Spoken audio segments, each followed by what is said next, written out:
both of you for these fantastic talks. I really, really appreciate it. So here, as I mentioned, I'll have one eyeball on the Slack to see what questions people post here, but I've got definitely some of my own. I'm going to get right into it. I think one of the things that I think about a lot is the interactive portion of these online events, right? And both of you touched on it in really important ways.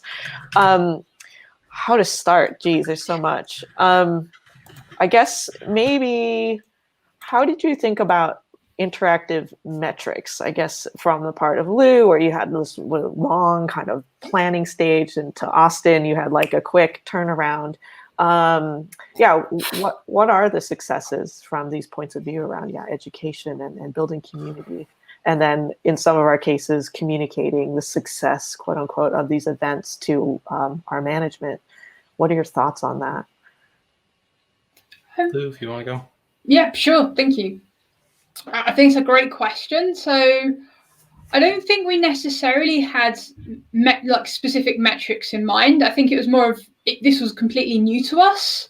It was the case of, look, we've got so many wonderful members of the community who want to, who've got these talks they want to present, and we need to do something for that. I mean, obviously, we have to have some kind of a view of what good looks like, because otherwise, at some point you have to decide where it's not working out.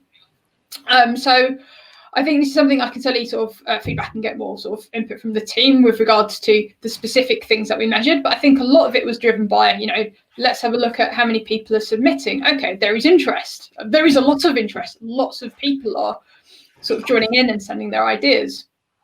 And I think for these kinds of things, you look at it, certainly from my opinion, you look at it as an experimentation phase, because this was new to us. This was very new to us, and we weren't in an environment where we are now, where you're being forced. You're forced to think differently. This was quite, certainly for us, it felt quite novel and quite new. And it's the case of, well, you have a look at how this goes. You see what the appetite is, you see who turns up, and then you're in a better place when you go, actually this was a success. Then you can start to think about, okay, so what do we start measuring, what do we start understanding, what are the challenges there? Like, for example, like the emphasizing that it's free. So a reason why you might want to measure that metric and understand it, because maybe you can use the information about who goes to what talks to figure out how do you reduce the friction between your tracks, so that you reduce the amount of hopping between tracks that people are likely to do. So we didn't have, specific per se. We'd have set low metrics, but it was more of a, let's see where this goes. And then, now in the future, we can start thinking about challenges. So for example, our aim is to get at least 10,000 registrations this year, which we think is fair, because now we've got more time, we've got more knowledge, we've got more experience. Now we can start picking sort of metrics to challenge ourselves to see where we can take it. So great, thanks. Yeah, Austin. I mean, from my perspective, the best time to figure out your metrics is after you do something, so you can cherry pick them. We didn't. I mean, I honestly went into this as an individual. This was originally sort of an independent, I'm going to do it in my spare time. I didn't get a lot of interest from work until we started cracking. It's like, 500 people registered. This seems like maybe it's going to be a thing, and that turned it into a conversation about like sponsorships and getting the word out more. Mm-hmm. The two things that I was mostly interested in tracking were views, because that's the easiest thing to do, and concurrent views, which we had about 800 the whole day through, which is honestly my gut feeling. We had like 1,400 registrations total, 800 people watching concurrently. That feels like the right, that felt like where I wanted to be in terms of registrations versus like attendance, right? The second thing that I actually measured it on was earned media, and we actually had coverage in like Vice. The New York Post wrote an article about it, or was mentioned in an article, I should say. Okay.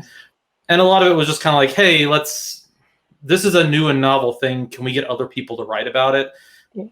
That said, I don't think most events are going to fit this model, the model of Animal Crossing conference. So, personally, my metric was like, do people enjoy it? And everything I've heard has been like, yes, overwhelmingly, people loved speaking, people loved attending, and we'll be doing another one next year. Awesome. That's amazing. And I like that you mentioned that this kind of started as your own thing. So, people who know me know that. So this is my 5th year doing DevRelCon. And when I met Matthew, it was purely, I'm not, this is not my day job. I have a day job, but this is my evenings and weekends and completely my passion project. And it started because I felt like I know that I know people in my community. I know people who do DevRel and community stuff. And yet here I am with my day job, and I feel like I have some questions to answer, and I should be able to tap into this larger community and people that I don't know yet. And that was really my personal motivation to do this. And I love just hanging out with friends. It's just really energizing and invigorating, right? So, back to that. And I guess, like, how do you think of success for the community, both in your case where it really just started as something that you wanted to do, and for Lou, even though it is your day job, obviously you're passionate about this community, you care about it very much. So at the end of the day, I think sometimes, events are one thing, but they are part of helping the community and connecting and engaging. But a lot of times it does get encapsulated in these larger things about butts and seats if you're doing an in-person event. So what were the values for you? Let's say maybe not the word metrics or measurements, but what were the values for you that you wanted to see joy and happiness from your communities? So I think positive feedback. If people are going to the effort of providing feedback, so I think you always have that limit of, do people provide feedback? If they provide feedback, it's great. Positive, negative, it's great. They've actually gone to the effort of providing you feedback. So that's the first barrier. And the fact that people have gone past that barrier and they're providing you positive feedback is great, because it means you're doing something right. You're doing something that they enjoy and they want to do. So that's really useful. And the thing is as well, you obviously have the event, you have people who have registered, you have people who turn up live. But the other thing as well is, how is that content being consumed afterwards? Because that's another really good indicator. If you have a look a year later and you can see, you've had people's talks are attracting thousands upon thousands of viewers, that's amazing, because it's great for us because you're sharing the joy of, the product that you work with and how it's useful, but it's really great for the person who's done that talk. It's fantastic that they can get that recognition, that they've done something that people care about, that people want to learn about, that they want to do. And I think that to me is really uplifting as well. And to see that, so it's that continuous, you have that this will be afterburn. It's not just the conference, it's what happens after the conference. And the fact that people then go off and write blog posts about their experience and their talk, and those get favorable feedback. It's this cycle. So I think just seeing things like that is really exciting. Yeah. I think I was very inspired personally by DevOps Days as like a model for creating an event that I would like to do. And at the end of the day, like, most of my decision making was like, well, what would if I could go to a conference right now, what would I want it to be like? So I made a lot of decisions with that as kind of the guiding principle. So, no vendor pitches, no, like, if you're coming to this, you're not coming to this to get sold something. And the other thing I was really wanted to prioritize, and I think we pulled off really well, was can we do affinity groups? Can we do like Birds of a Feather? Can we get a hallway track in a chat program? And that happened pretty well. We had the Discord was extremely active during the talks, and people would like, oh, that's, just be like, oh, this reminded me of this thing I've read, and here's the link to this other thing, right? And doing a lot of that real-time integrative work of bringing together, and it's the thing the internet's good for, right? Like, the internet's great because you can just have a bunch of people in a stream of consciousness, like, listen to something and be like, oh, that reminds me of this thing, and they pull something in, and then someone else is like, oh, that reminds me of this other thing, and they pull that in, and you get this, you get something greater than the sum of its parts because you're prioritizing that interactivity. Definitely. So there's a question about you mentioned gimmicky, which, I think it doesn't necessarily have to be a negative thing, right? I think, great. Yeah, it's great. And so, for example, Lou, you had this Hunger Games, and like, so you have Animal Crossing. So there's many ways in which, and I would say it comes from an authentic place, right? Like you were already playing the game. Like people during COVID times are playing a lot, and Hunger Games is a popular movie, and it's perfect that you guys have Michael Hunger.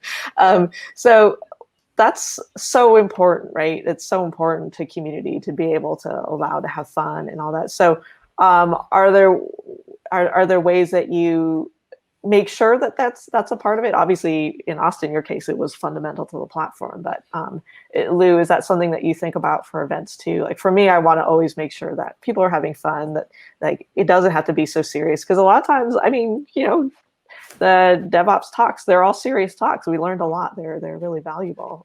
But with that, there's also a way to connect through having fun. So how are those something that you think into the equation?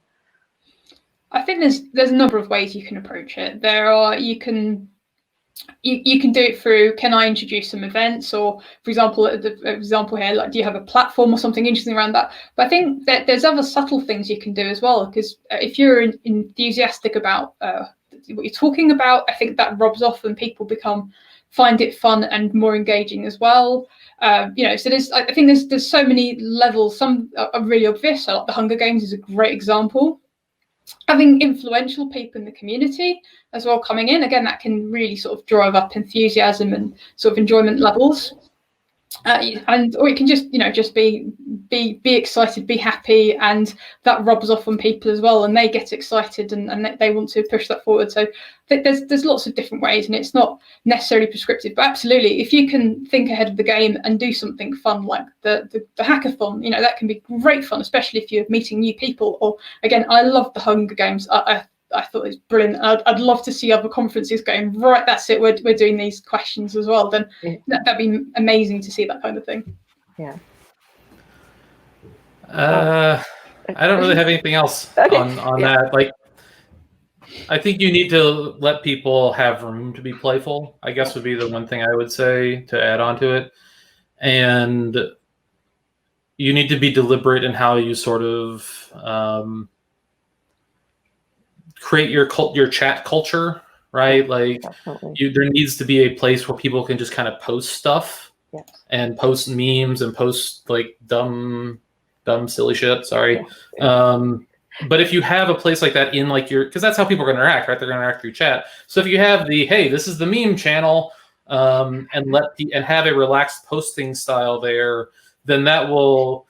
It might not be everyone's cup of tea, but I guarantee you there will be people in your community that will appreciate the ability to just kind of like, hey, I photoshopped someone's head into a thing, right? Yeah, definitely. And it's part of surprise and delight, right? If you want to put it back to official terms. So we're at time for the break, but I did want to just thank you also for really, being so thoughtful on what some might think is, a funny, quirky event, and to really think it through in terms of pace layering and think about it for community, because it's true. Like there is going to be a new normal. And I think outside of just DevRel, what we talk about in our workplaces, I mean,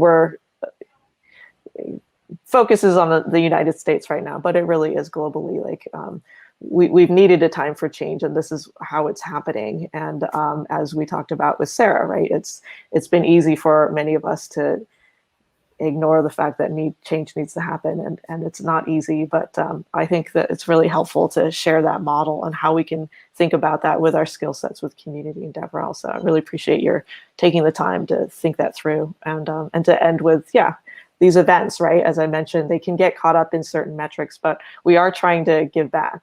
We're trying to educate in a way that's giving back as opposed to evangelizing. So I really, really appreciate both of you for sharing your experiences. And I will probably I have actually many more questions I want to ask, so I'll be asking you in the Slack chat like everybody else. So thank you so much. I'll be in Slack. Thanks, everyone. All right. See you.